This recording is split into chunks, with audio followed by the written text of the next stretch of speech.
Zorobabel, Neemias, Esdras, Esther e Mardoqueu, certo? São os principais aí neste último período histórico, certo? Também podemos dizer que Ageu, Zacarias e Malaquias deste outro período, certo? Malaquias, na verdade, cronologicamente e na forma pedagógica que a Bíblia foi escrita, é o último profeta.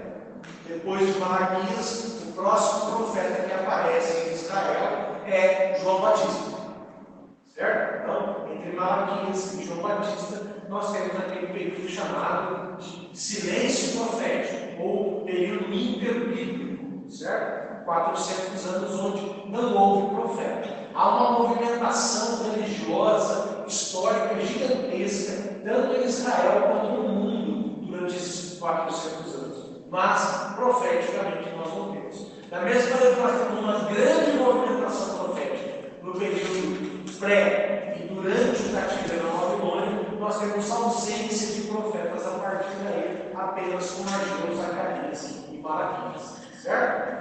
Então, Esdras, Neemias e Zorobabel são os três responsáveis pelo retorno dos hebreus a Jerusalém. Quando falamos retorno, não foram todos os cerca de 25 mil pessoas que voltaram, né? Porque foram 70 anos, muitos morreram, muitos quiseram ficar. Na verdade, a história de Esther é dos judeus, dos hebreus, que ficaram na Pérsia e na Babilônia e não voltaram para Jerusalém, o remanescente, no livro de Esther. E eles voltam na primeira leva com Zorobabel, na segunda leva com Esdras e na terceira leva uma parcela muito pequena com Neemias, com o objetivo de restaurar os muros de Jerusalém. Nós temos nos textos de Crônicas que Nabucodonosor queimou Jerusalém. Não é? Interessante que nós prestarmos atenção no seguinte: os muros de Jerusalém eram feitos de pedras calcárias. O cal que nós temos hoje de construção, a pedra calcária, de onde se extrai o cal. E a pedra calcária ela é inflamável. Então, quando você diz queimou o muro não era de madeira, o muro era de pedra, efetivamente, mas de pedra calcária.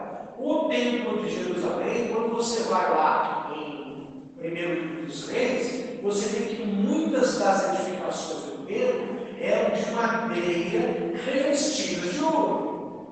Certo? Então, quando o templo é queimado, o ouro que não foi retirado daquelas madeiras foi queimado junto, foi perdido junto. Certo? Cabe então a eles fazer essa reedificação. Primeiro eles reedificam a parte com, perdão, disse errado, primeiro Zorobabel, depois Neemias e por último Esdras. A sequência é essa, certo? A sequência cronológica. Zorobabel primeiro, Neemias para reedificar os muros e Esdras vem para reedificar o templo. E Ageu e Zacarias são os profetas que são contemporâneos. Então, se a gente pensar junto, conviveram juntos Neemias, Esdras, Ageu e Zacarias. Esses quatro viveram ao mesmo tempo, viveram juntos, trabalharam juntos pela edificação de Jerusalém, certo?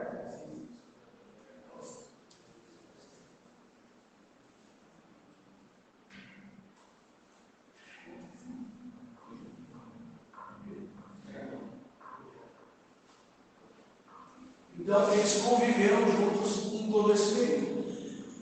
Precisamos fazer o exercício de pensamento no seguinte sentido, como eu disse semana passada. Muitos não quiseram retornar. Ficaram na Pérsia, Babilônia, que agora é dominada pelos persas. Daniel é um dos que não volta. Não há notícia na Bíblia de que Daniel tenha voltado para Jerusalém. Certo? Ele saiu quando criança de Jerusalém, quando jovem, porque ele já era jovem, e ele não há notícias de que ele retornou. Então, tudo indica que Daniel morreu na Pérsia, certo? Até porque aqui no final de sua vida ele recebe este cargo de grande importância aí em Israel, certo? Esse cargo faz com que ele tenha uma importância em todos os aspectos, principalmente políticos, certo? O povo história retratada aqui no livro de Esther, certo? Aqueles que ficaram, ali permaneceram. Como eu disse a vocês, havia uma cidade de hebreus em volta da Babilônia, ao redor da Babilônia. Aquela cidade permaneceu, muitos ali ficaram, estavam estabelecidos, eram comerciantes, tinham seus negócios. Havia uma movimentação muito grande na Babilônia, financeiramente falando.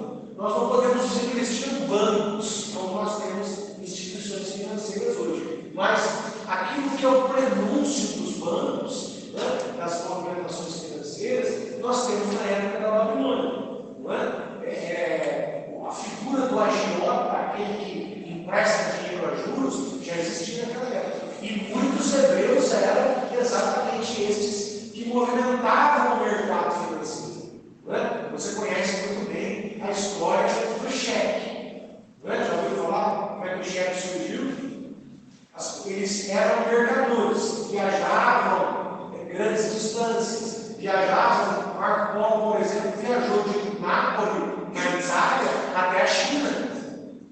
Então eles viajavam para quê? Para comprar especiarias. Como é que se comprava especiarias? Com ouro e prata.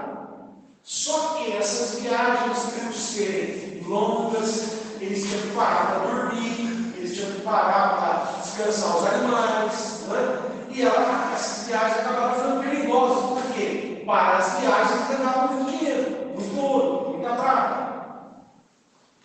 Até algumas especiarias também. Então, quando esses mercadores se estabeleciam em determinadas cidades, o que eles faziam? Ao invés de levarem dinheiro, eles levavam um documento, dizendo, olha, através desse documento, fulano de tal é o portador de tanto em ouro, tantos quilos de ouro, tantas gramas de ouro e tudo mais, certo? Tanto é que o cheque hoje, você coloca ele nominal a alguém. Não é hoje, na verdade, o cheque está em desuso praticamente, mas você ainda sabe o que é isso, né? Ainda sabe o que é cheque, né? E tem gente que nunca viu. A molecada mais nova ainda, acho que nunca viu cheque na vida. Mas o cheque ele é aquele, você pode nominar o cheque. Por quê? Porque é exatamente uma tradição antiga. Como a nota promissória. A nota promissória é válida até hoje, e ela nasceu no Império Português. A história da nota promissória vem do Império Português e Dom Pedro II, quando promulga uma lei que é vigente até hoje, chamada Código Comercial, ele fala ali da nota promissória, certo? Então, esses mercadores, para não carregarem dinheiro, eles levavam esse documento, que transformou-se no moderno, já em desuso, chamado cheque, certo? Ele chegava nas casas de mercado, nas casas de câmbio, e na cidade que ele chegava, ele entregava aquele documento e pegava aquele dinheiro. O dono da casa, obviamente, cobrava de quem foi o portador, o emissor, perdão, daquele documento, e recebia dinheiro. Assim eram feitas as transações, certo? Isso começa onde? Começa na Babilônia. Isso vai se estender na época das grandes navegações, quando os mercadores, tanto europeus quanto africanos, chegaram às Índias. Então, toda essa movimentação começa onde? Começa na Babilônia, através dos mercadores e principalmente dos hebreus que ali ficaram. Dos hebreus que ali ficaram, nós vamos ter como remanescente, como os mais importantes, Mardoqueu e Esther, ou Mordecai e Esther, ou Mordocai, depende da sua versão. O original é Mardoqueu. Mardoqueu e Esther, ela era sua sobrinha, ele havia criado a menina como filha. Quando ele percebe que havia um concurso, mais ou menos de Miss Brasil, mas não era só para ser Miss, mas era para ser esposa do rei, ele coloca Esther e ela se torna então a rainha da Pérsia.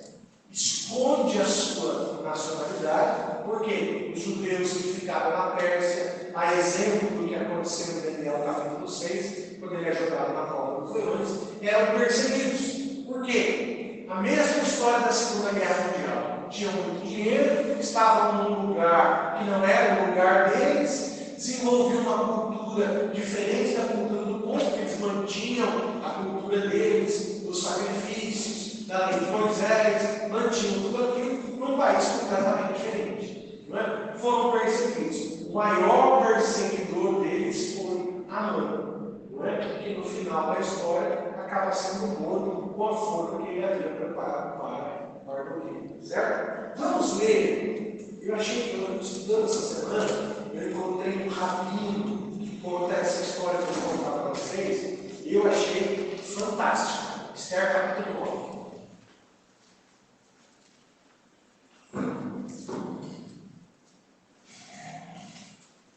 Eu acredito que todos vocês saibam, espero que saibam, que o livro de Esther não traz nenhuma vez o nome de Deus, certo? Ele não fala do nome de Deus. Por isso, esse livro foi tão contestado. Sua canonicidade, isto é, a maneira pela qual ele entrou no campo sagrado, foi contestada demais. Mas, exatamente essa história que eu vou contar para vocês mostra e prova a importância do livro de Esther na Bíblia, certo? No 13º ano, no 13º dia, do 12º mês, que é o mês de Adar, isto é, entre fevereiro e março, quando devia entrar em vigor o decreto do rei. Naquele exato dia, os inimigos dos judeus aguardavam o momento de vencê-los no campo de batalha. Veja que a perseguição aos judeus chegou a um ponto que havia uma guerra entre judeus e persas, dentro da própria Pérsia, dentro da região da Babilônia, certo? Entretanto, aconteceu tudo muito diferente dessa expectativa. Os judeus dominaram aqueles que os odiavam. Então, os judeus, nessa batalha, prevaleceram, certo? Eles se reuniram nas suas cidades, em todas as províncias do rei Assuero, ou Xerxes, para erguer a mão contra aqueles que procuravam o seu aniquilamento. E ninguém conseguia resistir-lhes, pois o temor dos judeus havia caído sobre todos os povos. E todos os príncipes das províncias, os sátrapas, os governadores, os administradores dos negócios do rei, cooperavam com os judeus, porquanto grande era o temor que alimentavam em relação a Mardoqueu. Mardoqueu exercia forte influência no palácio real. Sua fama se espalhou por todas as províncias e ele foi se tornando cada vez mais poderoso e respeitado. Os judeus feriram todos os seus inimigos a golpe de espada, matando-os e aniquilando-os, e fizeram o que desejaram com os que odiavam. E os judeus mataram e eliminaram 500 homens da capital, Suzã. Também mataram, vamos contar aqui, Parsandata, Dalfon, Aspada, Borada, Adália, Aridata, Farmasta, Arizai, Aridai e Vaizada. Quantos deram? 10. Os 10 filhos de Amã, filho de Emá, o grande inimigo dos judeus, mas não colocaram a mão nos seus bens. Naquele mesmo dia, o total da cidadela de Suzã foi relatado ao rei, que informou a rainha Esther. Os judeus mataram e liquidaram 500 homens e os 10 filhos de Amã na capital Suzã. Que terão feito das demais províncias do rei? Agora, pois, qual é a sua petição? Pede-me e será igualmente concedido. Qual é o seu desejo? Diz-me e ele será concedido. Então lhe declarou Esther: se for do agrado do rei, que os judeus de Suzã tenham autorização para executar também amanhã o mesmo decreto real de hoje, para que os corpos dos 10 filhos de Amã sejam expostos e toda a gente pendurada na forca.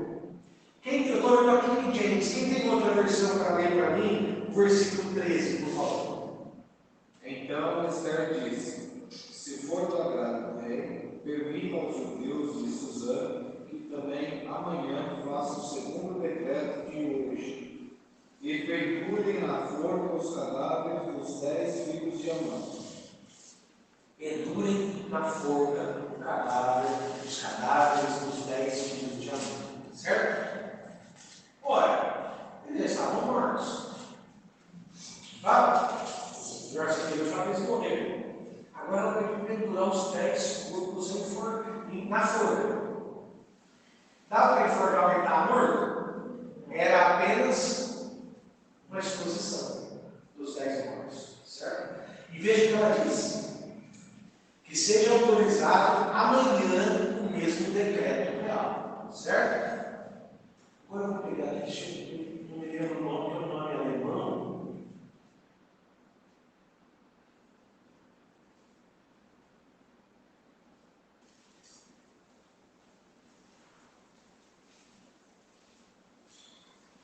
Precisamos entrar na internet.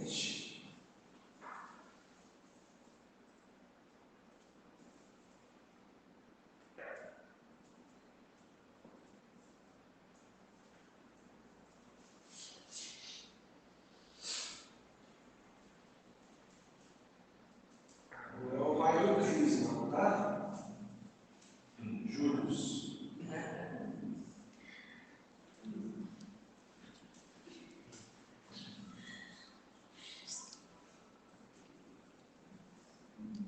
Amanhã pode ser o dia seguinte. Pode. Mas pode ser também uma referência ao futuro.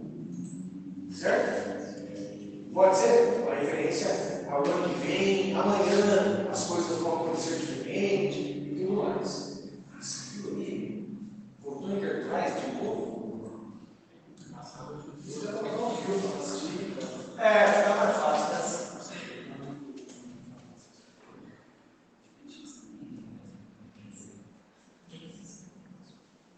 Mas por que não está aparecendo? Eu não vi isso aqui.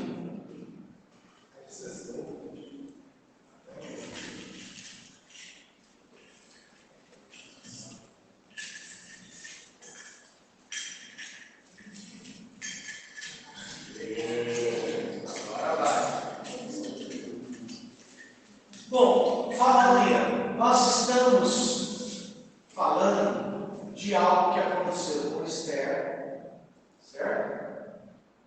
Exatos 2000 anos depois, exatos 2000 anos depois de Esther, nós estamos em 1946.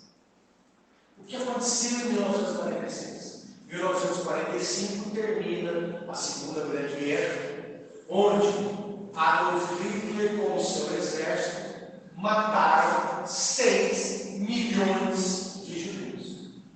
Certo? Nós estamos falando 2000 anos antes de uma batalha onde os judeus deveriam ser exterminados. Óbvio, não iam acabar todos porque Jerusalém estava lá, o pessoal foi embora da Pérsia. Mas é um extermínio de uma raça. Certo? A raça do povo escolhido de Deus. Ok? 1946, exatos 2000 anos depois, nós temos o julgamento de Nuremberg. O que é o julgamento de Nuremberg? Os soldados, os generais, os principais homens do partido nazista foram julgados pela ONU e condenados à morte. No total foram 23 alemães condenados à morte. Alguns não foram condenados à morte, foram condenados à prisão perpétua, porque seus filhos acabaram sendo menores. Certo? Mas 10 deles foram condenados à morte por enforcamento. Só 10. Na verdade, 11 foram condenados à morte, se suicidou na noite anterior. Então, 10 foram para fora. Certo? E esse cara aqui, Júlio Stranger, alguma coisa assim, eu não sei falar alemão, alguém sabe? Como é que fala isso? Só em mistério, senhor. Só em mistério, a gente fala. Vamos descer aqui. Julgamento e execução. Ele foi condenado por um crime contra a humanidade nos tribunais da Guerra de Nuremberg. Foi executado por enforcamento. As suas últimas palavras gritadas antes da execução, em 16 de outubro de 1946, foram Heil Hitler. E logo em seguida ele pronuncia em alta voz a frase: esta é a festa do Purim de 1946. Ele morreu, né? Fazendo graça. Agora, o que é a festa do Purim? Já ouviu falar dela? É uma festa que se comemora até hoje em Israel. A festa do Purim é um feriado em Israel que comemora a salvação dos judeus que estavam na Pérsia e a salvação de Marduk.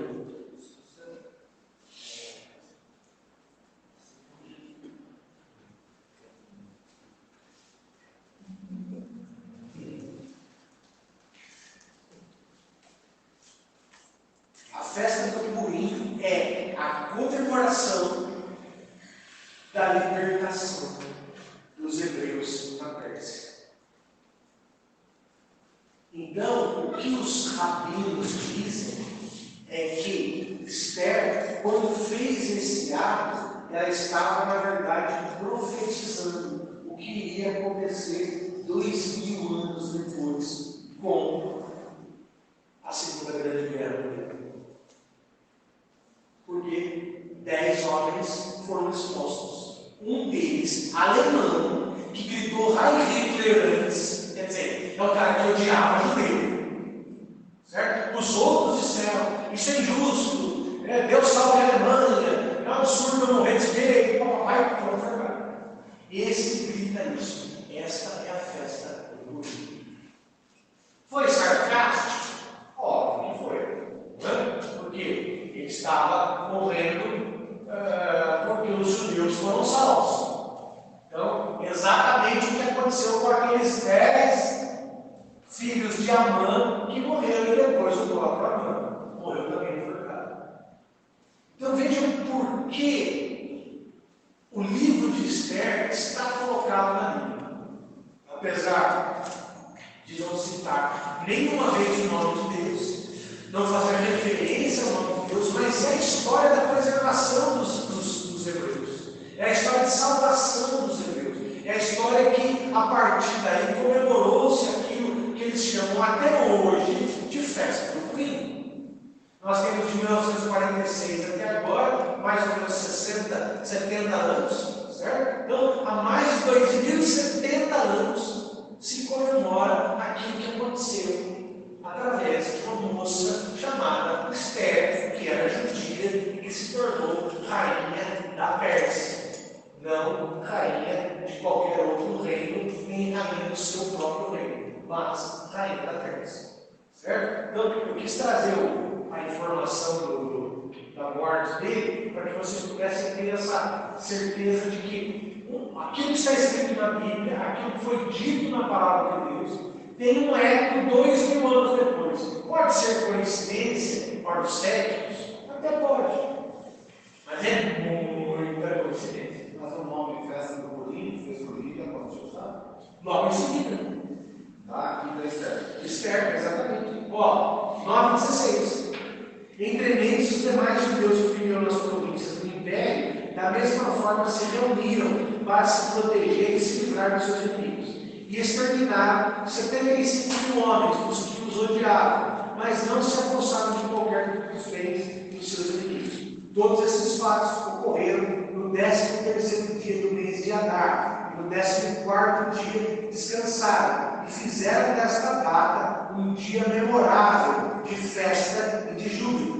Os judeus da capital de Suzã, contudo, haviam se reunido no 13º e no 14º dia e no 15º descansaram, e eles fizeram um dia memorável, de banquetes e muita alegria. Por este motivo, os judeus que vivem em vilas e aldeias comemoram o 14º dia do mês de Adar como um dia de banquetes, honra e júbilo, um dia em que se envia porções de alimentos e presentes uns aos outros. Mardoqueu registrou por escrito todos esses acontecimentos e enviou cartas a todos os judeus em todas as províncias do rei Assuero ou Xerxes, tanto as mais próximas como as mais distantes, em todo o reino, e ordenou-lhes que todos os anos lembrassem e guardassem o 14º e o 15º dia do mês de Adar, isto é, entre fevereiro e março, porquanto nestes dias os judeus livraram-se dos seus inimigos.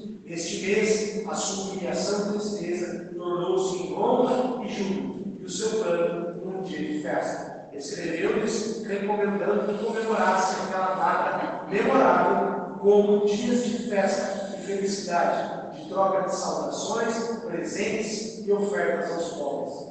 E assim, os judeus passaram a observar a tradição de realizar aquela celebração conforme Mardoqueu lhes havia prescrito. Esta é a festa do Purim. Certo? Entendido? Entenderam a importância de Esther no trono?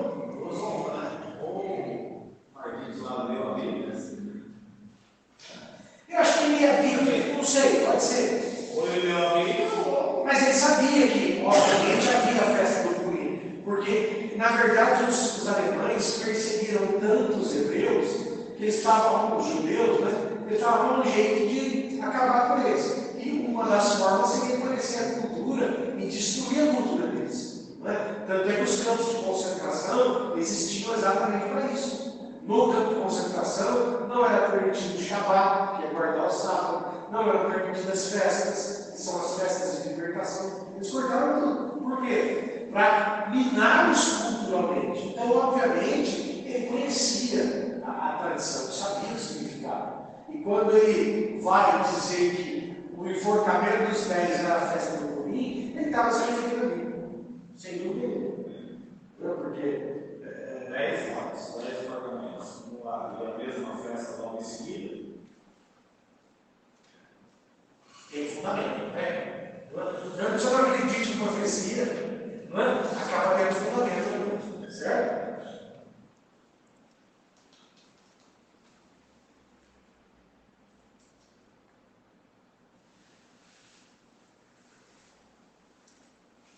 Então já falamos disso, a reedificação dos muros de Jerusalém através de Neemias e, finalmente, a queda do Império Persa. Os monarcas persas foram Ciro, Dario, Xerxes, também chamado de Assuero, Artaxerxes e Dario II, que foi derrotado por Alexandre. Este império durou cerca de 200 anos, certo? Toda essa parte verde aí do mapa é onde durou o lugar onde os persas foram conquistando. Veja que a Pérsia está bem embaixo aqui, certo? E ele sobe até a Capadócia e Sardes, lá em cima, passando pela Babilônia e passando pela Assíria, certo? Que era o império anterior aos babilônicos, certo? A Pérsia está aqui e o império se estende até a região de Sardes aqui, Capadócia e Sardes, que é onde temos a Turquia hoje, ok? Essa região aqui. A Assíria, que é a região da Jordânia, do Iraque, do Irã, todo esse pedaço aqui. Elam é o Irã hoje, certo? Elam é uma das variantes da palavra, do termo, do nome da região chamada Irã. No passado chamava-se Elam, certo? E a Pérsia, aqui nesse pedacinho também, de onde é o Irã hoje, mas naquela época muito mais forte, certo? Veja que interessante que aqui nós temos essa faixa verde que vai até Sardes. Sardes aqui no litoral, que vai ligar com a Grécia, e aqui já temos Roma. Isto é, nós temos todo o acesso para a Europa, certo? Nesse espaço aqui, eram exatamente rotas comerciais. Por isso o comércio era muito forte entre o Ocidente e o Oriente. Não é? Veja que daqui da Pérsia, nós vamos ter aqui nessa parte rosa, já a Índia. Então, já está muito perto. Não é? O que eles faziam? Atravessavam, vinham por aqui, da parte alta de Roma, vinham por aqui, alguns faziam o Mar Negro por cima, outros atravessavam por mar, aqui, pegavam, iam descendo, atravessavam o Eufrates e iam parar lá na Índia, certo? E Marco Polo foi mais longe ainda, chegando até a China. O que eu quero falar para vocês que é importante nós entendermos é a questão da religião dos persas, certo? O grande profeta deles chama-se Zaratustra, ou em português Zoroastro, é a mesma pessoa, certo? Ele teve a sua ascensão no Império Aquemênida, no século VI, e pouco se sabe sobre o zoroastrismo, a não ser que ele se difundiu por tudo aquilo. As origens não são muito conhecidas, mas ele se difundiu por toda aquela região, certo? Ciro derrota as Tiages, rei dos Medos, e funda o Império Persa, que unia-se sob o mesmo cetro, os Medos e os persas. A dinastia a qual pertencia adotou o zoroastrismo como religião oficial do Império, mas foi tolerante em relação às religiões dos povos que nela viviam. Uma forma de preservar a cultura dos hebreus foi exatamente a religião deles que permitia isso. A própria religião dos babilônicos também permitia um politeísmo, digamos assim, né? Várias religiões convivendo ao mesmo tempo. O que não tem hoje naquela região, porque são essencialmente muçulmanos, não é verdade? Mas naquela época eles conseguiam conviver de uma forma mais profícua. Foi o rei Ciro que libertou os judeus do seu cativeiro e permitiu o regresso à Palestina. Provavelmente o primeiro rei persa que reconheceu oficialmente a religião foi Dario, como mostra uma placa de ouro no qual o rei se autoproclama devoto de Ahura Mazda. Dario teve que combater um usurpador chamado Gautama, que não é o Siddhartha. Quem foi Siddhartha Gautama?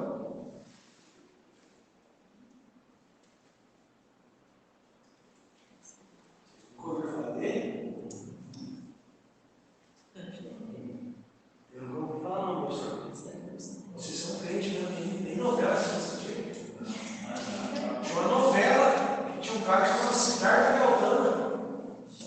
Você é brava? Eu também sou. Eu falei uma coisa de tipo dessa. Nossa. Vocês tiveram teologia ainda? Eu não sei nem falar para favor.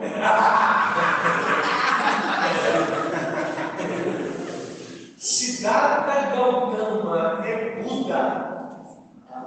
O nome dele, Buda é o nome religioso dele, mas o nome original, o nome de batismo, o nome de nascimento, o nome dos pais, que aliás o pai dele era um rei do Oriente, foi Siddhartha Gautama. Não é esse Gautama aqui. Esse aqui é charada ele, né? O cara que serve, não sabe o nome dele. Ah, sim.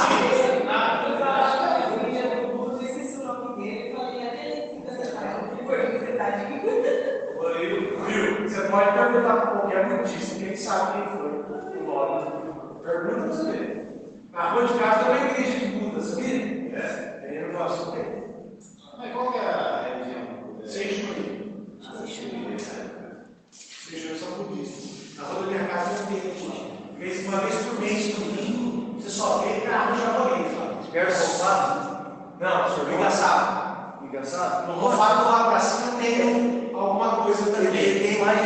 Tem umas 3, será que no Guaçu? Não, não sei. Eu sei que tinha, não sei se tem ainda ali, subindo onde eu estava falando. Isso, na Joaquim Terezeiro de Souza. A rotatória ali tinha um Seixuí ali. Tem, na internet na esquerda da praça. Mogi tem aquele lado do antigo Art Center. Mas ela estava lá, o formato da São Paulo, não tem como, a gente também tem. E no doação ali na rua da minha casa. Uma vez por mês, domingo, só vem carro ali, só tem Honda, Toyota, ali, você tem jogo, que massa. Só carro na frente, parceiro. Eles fazem almoço, durante a semana, e ele quer deixar ninguém arrumar dinheiro, um caseiro que mora lá, e ele que abre a igreja para eles. Mas não é o mesmo Galdão aqui, certo? Esse Galdão se fazia passar por um filho de Ciro, ordenou a destruição dos santuários pagãos e seriam restaurados por Daí. Por causa desse comportamento, atribui-se por vezes a Galdão a adoção do zoroastrismo. Como era a religião deles? Era uma casta tribal sacerdotal conhecida como os Magi, que foram uma classe sacerdotal de 3 grandes imperadores persas. Casavam dentro do seu próprio grupo e expunham o corpo dos mortos às aves de rapina.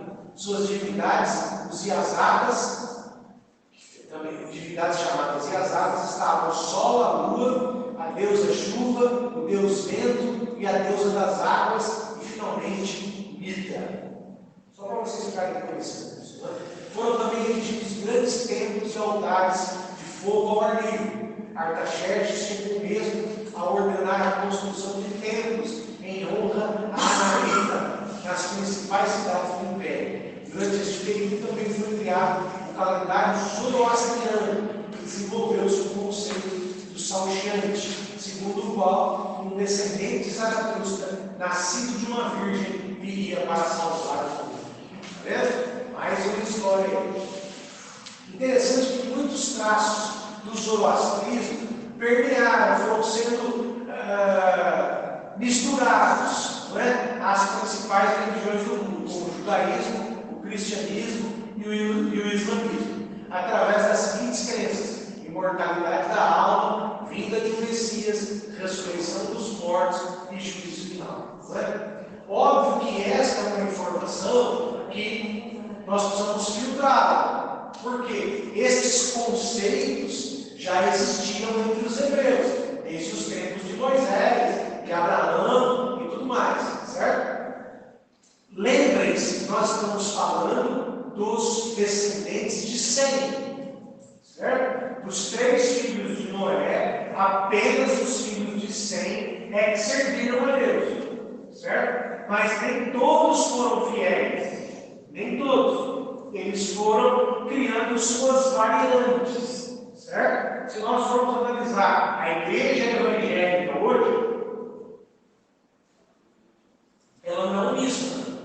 Concorda? Aí vai todo tipo de jeito, forma, gosto, de tudo quanto é jeito, certo? Mas todos creem no mesmo Deus, no mesmo Espírito Santo. Se você for colocar nesse bolo lá do catolicismo, não é? Eles creem nas mesmas coisas que nós, de formas diferentes, certo? Então, dos descendentes de Sem, nós temos o quê? Aqueles que buscavam a Deus, aqueles que difundiam as crenças, mas ao longo de centenas e de milhares de anos, essas crenças foram mudando, porque não havia compromisso com fidelidade, não havia compromisso para não pregar heresia. Heresia nós criamos, nós inventamos a palavra heresia, não é verdade? Daqueles que não acreditam naquilo que nós acreditamos.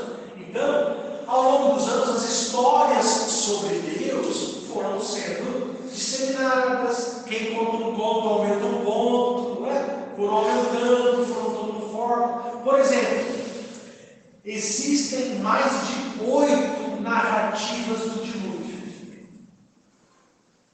Noé tem 8 nomes diferentes.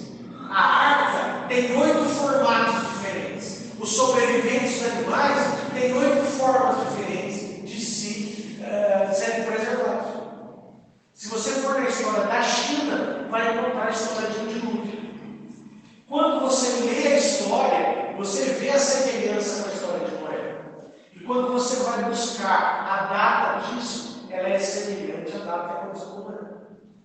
Por quê? Porque tudo no mundo, vou pegar o mapa novo aqui, só para ele. Tudo no mundo antigo e no mundo oriental aconteceu exatamente a partir de uma circunstância de cristianismo uma circunstância religiosa que partiu exatamente dos hebreus e de mais ninguém, certo?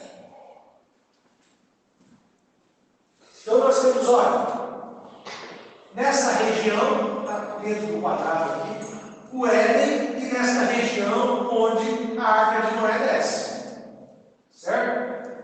Tudo isso aqui, tudo isso aqui foi povoado pelos semitas, pelos descendentes de Sem, certo? Tudo isso aqui, a África toda, pelos descendentes de Canaã. Tudo isso aqui, a Europa, pelos descendentes de Jafé. Certo? Então, Oriente, Ásia, Sem, África, Canaã e Europa, Jafé. Certo? Aí você fala assim, mas isso aqui? E onde nós estamos aqui? Aqui mesmo que carece. E tem uma descrição física dos índios brasileiros.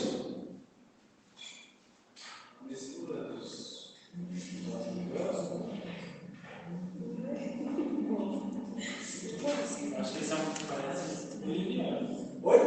Bolivianos. Bolivianos, isso, exatamente.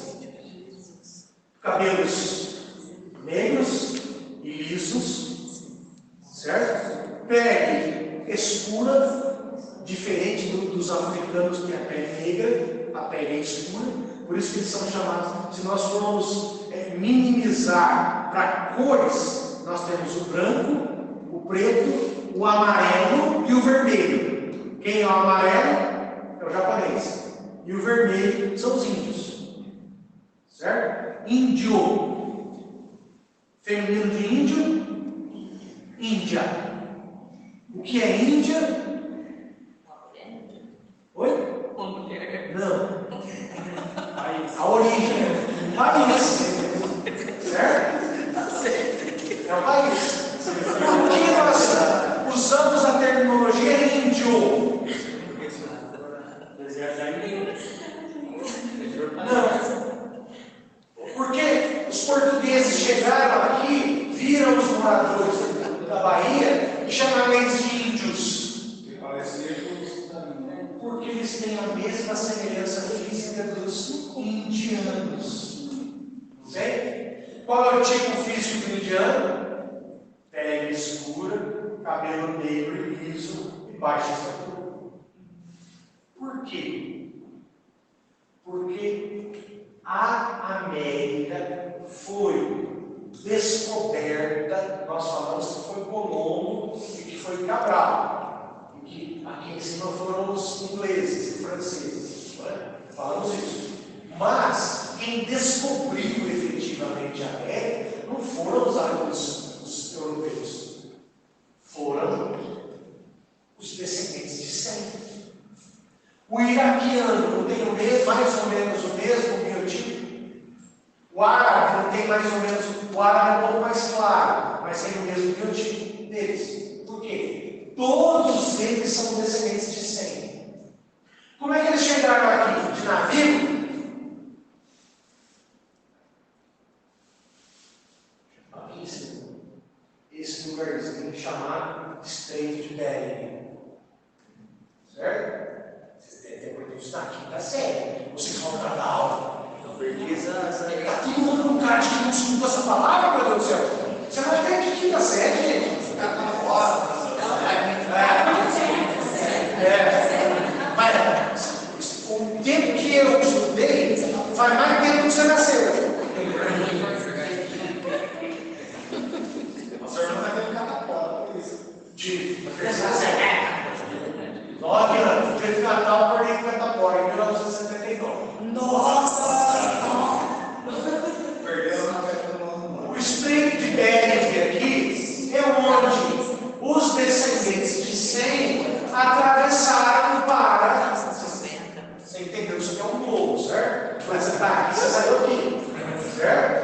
desceram aqui. Foram descer. Aqui ficaram os que se cansaram, os povos sentados, né? Que é o nome de alguns Cherokees dos Estados Unidos, né? Sentaram e ficaram aqui. E os outros foram descendo. Tomaram toda a América Central, o México principalmente, e chegaram até o Brasil. Certo?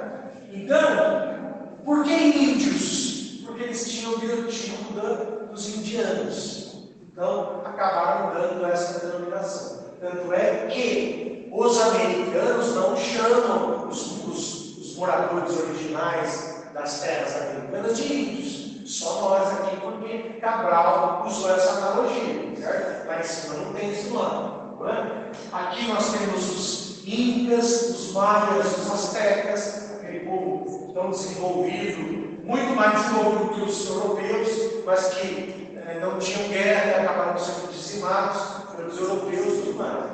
Então, quando nós olhamos essa divisão aqui, nós entendemos o seguinte: todo esse povo aqui, todo esse povo da Ásia, eles tinham como, os antigos, obviamente, eles tinham como fundamento o Deus de Noé.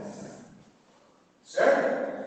Foram evoluindo e foram criando histórias, foram criando seitas, foram criando deuses, foram criando ídolos, como Nimrod, que é um deles, foram criando esse monte de divindades, todas baseadas, obviamente, naquele princípio original de Noé e entre os semitas, que eram a Babilônia, a Torre de Babel. Certo? E a partir daí mudaram, obviamente, de idioma, porque eles se organizaram de forma, cada um do seu jeito, mudaram de idioma e foram criando as suas próprias religiões. Então, quando você ouve dizer que o zoroastrismo influenciou o cristianismo, na verdade é o contrário. Certo? É o cristianismo que influenciou o zoroastrismo. Só que a própria religião da Babilônia, certo?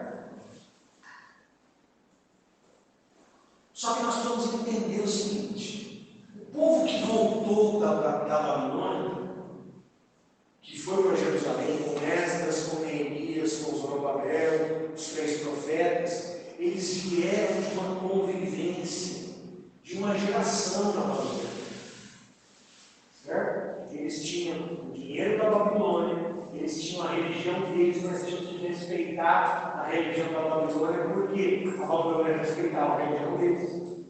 Certo? Então, muitos deles eram estudiosos. O próprio rei Joaquim era um porqueiro de rei, mas era um cara muito culto. Daniel, Sadraque, Mesaque e Abednego eram homens estudados. Certo? E a ciência que mais crescia naquela época, nós temos 3 vertentes da ciência: a medicina, a engenharia, para as construções, né? Dentro da engenharia, a arte da guerra, certo? E a filosofia. Já influenciado, aqui não muito, mas já com alguma influência, os próprios gregos. Quando falamos de filosofia, pelo amor de Deus, não tenham na mente de vocês que toda filosofia é mundial. Uma parte da filosofia, obviamente, parte por esse lado. Né? Nietzsche, por exemplo, não acredita em Deus. Karl Marx também, que é o sociólogo, que a base da sociologia e a filosofia também não acreditava em Deus. Muitos realmente não são de Deus. Mas nós podemos usar a expressão filosofia cristã.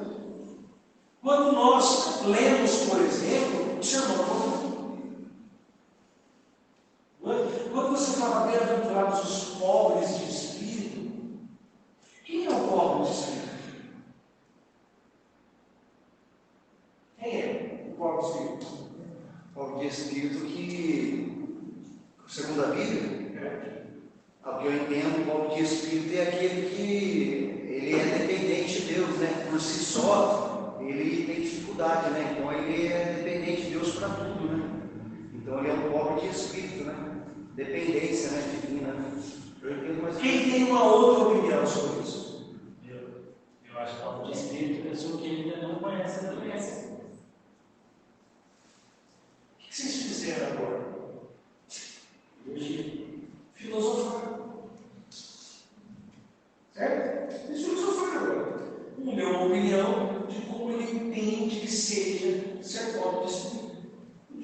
outra opinião do que ele tem que revelou aqui. Isso é filosofia.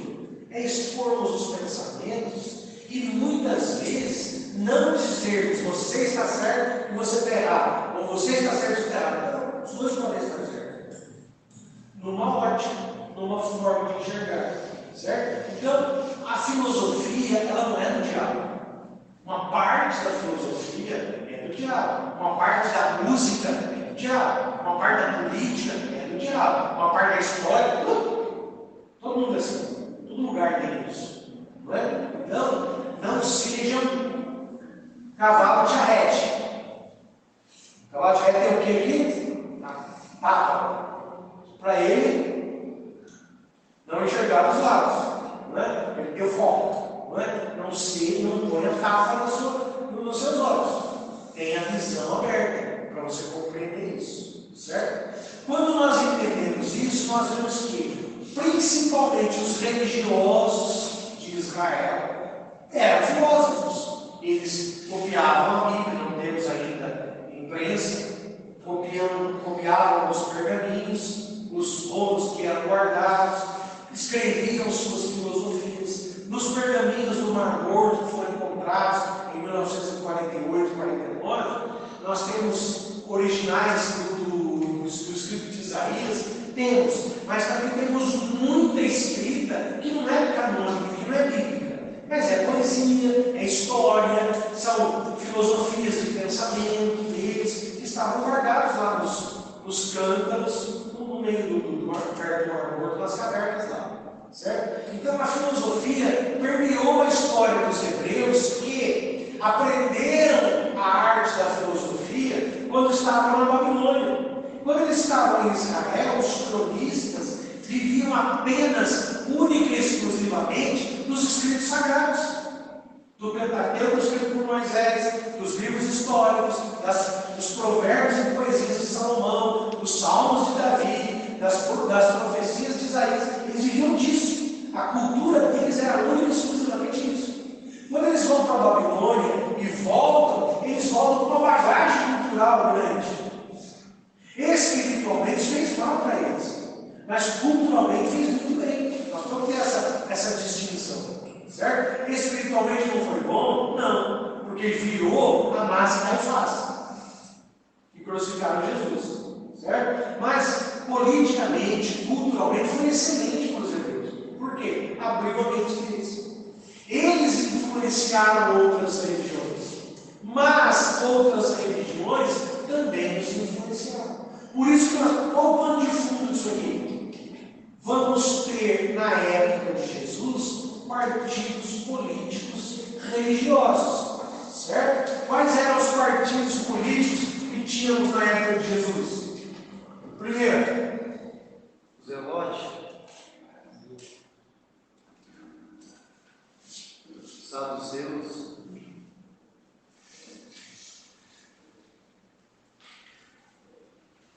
e os fariseus.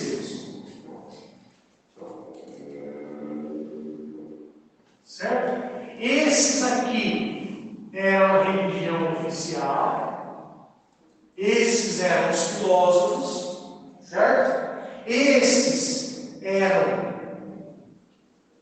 os levitas que haviam sido destituídos do poder pelos fariseus, certo? Anás e Caifás não eram descendentes de Levi, eram descendentes de Judas Macabeu, certo? Saduceus, na verdade a forma de se falar correta era saduceus, porque eles eram descendentes de Sadoc, que nós aportuguesamos para Zadok.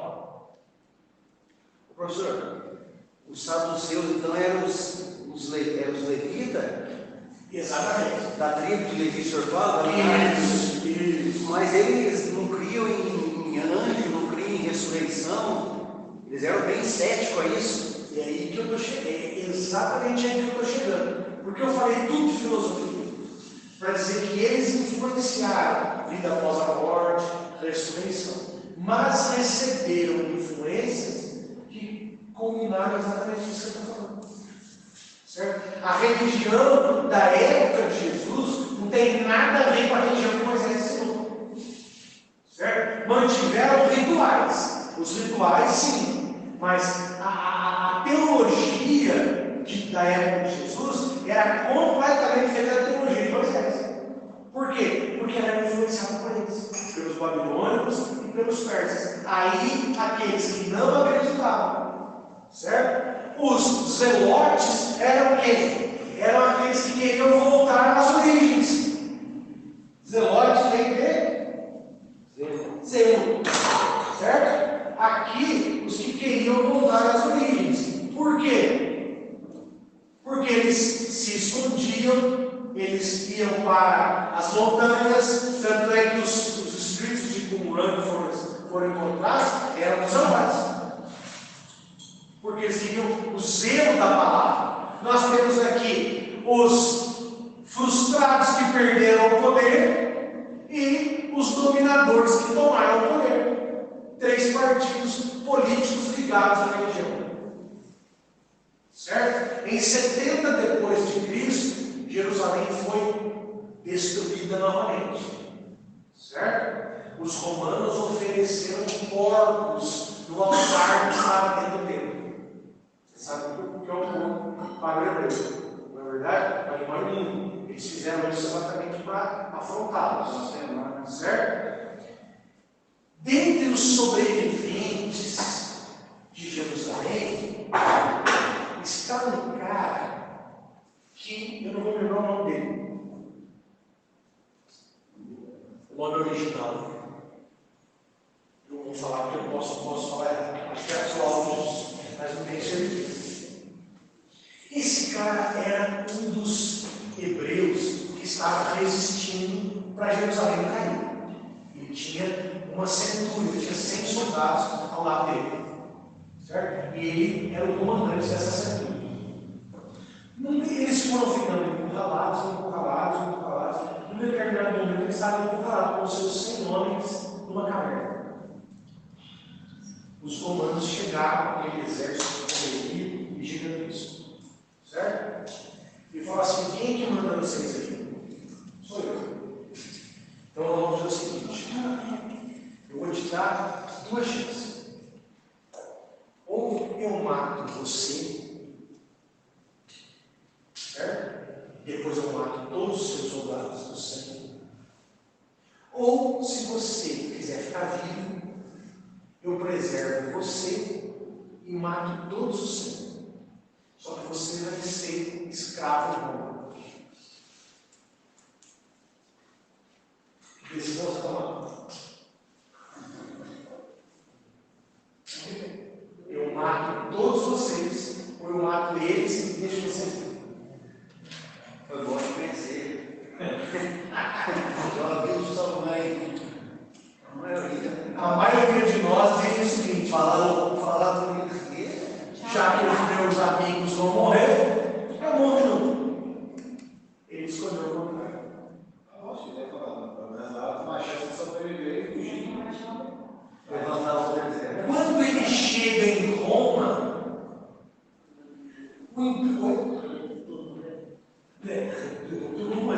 ele chega em Roma como escravo e o político da época que estava lá com ele falou assim: escuta, você é o quê? Eu sou judeu.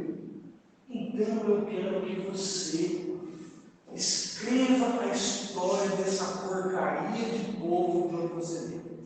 Porque nós destruímos vocês. O nosso poderio é maior que tudo. Então eu quero que você escreva a história dos hebreus. Qual foi o nome que colocaram nesse homem? Quem escreveu o livro, A História dos Hebreus? Flávio José. Ele. Gordon. Idolatrando os Flávio José. O cara escreveu. Mas olha as circunstâncias. Que ano foi isso aí, professor? Desculpa, 70 depois de Jesus. Nossa, interessante. Flávio José não conheceu Jesus, sabe de Jesus. Né? Ele fala do menino, do hebreu, tá? Não qualifica como Deus, porque os hebreus não qualificam Jesus como Deus. Mas esta é a história do famoso Flávio José. Ele ficou lá em Roma até o final da vida, como escravo. Como escravo. Escrevendo. A história.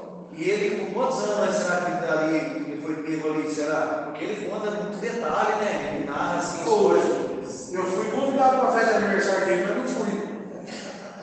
Então, mas ele tinha um Eu sou conhecimento, velho assim, né? ele tinha um conhecimento muito profundo do povo dele, né? Pelas obras, 4 obras, né?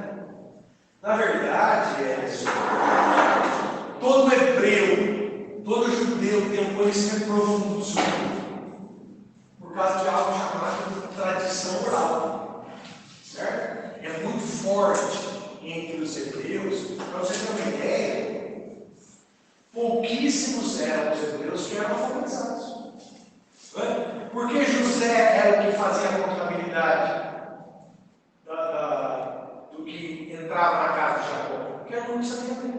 Porque o pai só ensinou a ler. Os outros irmãos nem não sabiam nem escrever. Sabiam trabalhar com a terra, com os animais, nada sabiam. Então, a tradição oral deles é muito forte. Não sabiam escrever, mas conheciam toda a história. Por conta disso.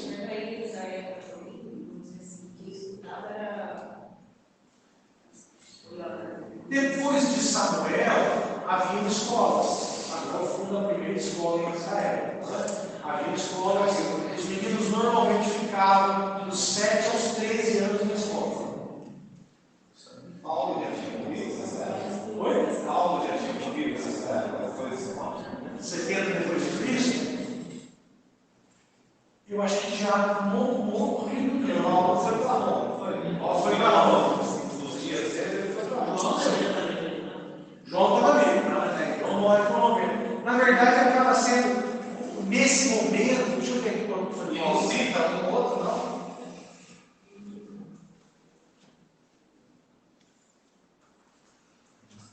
Na verdade,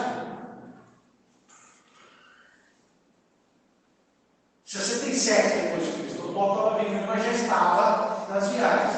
Na verdade, o que aconteceu? A perseguição aos cristãos foi tão grande em Jerusalém que houve a diáspora, certo? E eles foram para onde? Para a cidade de Roma. E qual era o lugar que eles se estabeleciam? Nas sinagogas, certo? A sinagoga nasce na Babilônia e quando eles se dispersam tanto pelo Império Grego quanto pelo Império Romano, eles fundam sinagogas nas suas cidades. E Paulo vai pregar nas sinagogas, e os outros também, né? Então, o cristianismo se dispersa de Jerusalém. Permanece o quê? Os fariseus. Não tem um confronto de ideia esse Paulo desse cara com Paulo? Não. Porque se ele falar de Jesus, né? Sim. Então, Flávio José narra a história dos cristãos, de uma vertente do judaísmo que se estabeleceu a partir de um líder que foi crucificado, algo nesse sentido. Cunho histórico, né, professor? Oi? Cunho histórico, né? Só história. Ele vai narrar Jesus, né? Flávio José é essencialmente história. Certo? Então, vamos lá, uma notícia que eles tenham se encontrado, convivido, não é?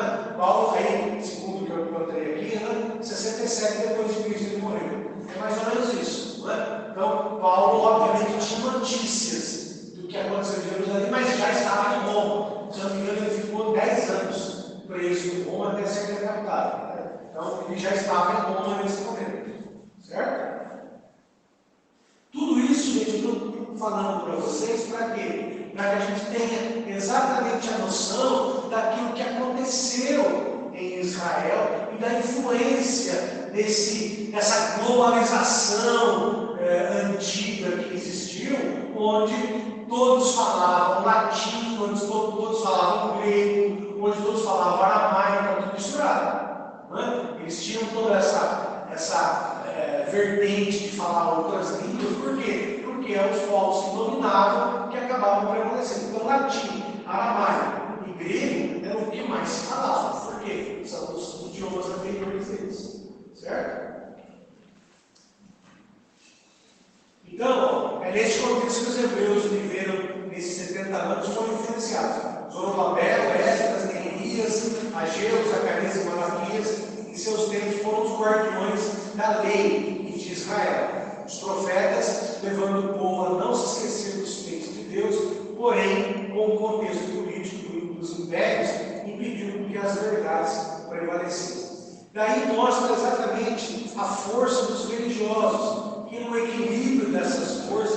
uma aliança política, permitindo que diversas doutrinas do zoroastrismo, do helenismo, se difundissem no meio do povo. Aí vai entrar o que você falou, Everton, sobre os zelotes, certo? Isso gerou um esfriamento espiritual que existia nos tempos de Jesus, onde prevalecia a religião e não o relacionamento e a preocupação com o ser humano, certo? Vamos falar um pouco dos asmoneus, certo? Que eram os membros da dinastia governante durante o reino asmoneu, em 140 a 37 a.C. Então já estamos falando do período intermídio, já estamos falando do silêncio profético. Esse reino asmoneu é um estado judaico-religioso independente situado na terra de Israel. A dinastia dos asmoneus foi fundada sob a liderança de Simão Macabeu. 2 décadas depois, seu irmão Judas Macabeu martelo em aramaico, derrotado o exército Seleucida durante a revolta macabeia em 165 a.C. O reino asmoneu sobreviveu por 103 anos antes de se render à dinastia Herodiana em 37 a.C. Assim, Herodes o Grande sentiu-se obrigado a se casar com uma princesa da casa dos asmoneus, Mariamne, para legitimar seu reinado, e participou de uma conspiração para assassinar o último membro da família dos asmoneus, que foi afogado em seu palácio na cidade de Jericó. Certo? Aqui nós precisamos nos localizar no tempo da seguinte maneira.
Estes são os 7 grandes impérios mundiais. Os fenícios aqui, certo? Não podemos considerá-los como um grande império, mas são os primeiros a organizar-se como civilização moderna. Civilizações antigas e civilização moderna. Aqui nós temos leis, aqui nós temos religião, certo? Aqui nós temos escrita. Tudo indica que a escrita, como nós conhecemos hoje, nasce com os fenícios, certo? Aqui, Egito, nós temos o período de Moisés. Aqui nós temos Abraão. Aqui nós temos Moisés. Aqui na Assíria, nós temos o período de Jeroboão, o povo de Davi, nesse período. Babilônia, o cativeiro. Pérsia, Daniel e Esther. Aqui nós temos o silêncio profético, ou o período intermídio. Certo? Estamos falando do mundo antigo aqui. Ok? Onde nós estamos nesse momento quando falamos dos asmoneus.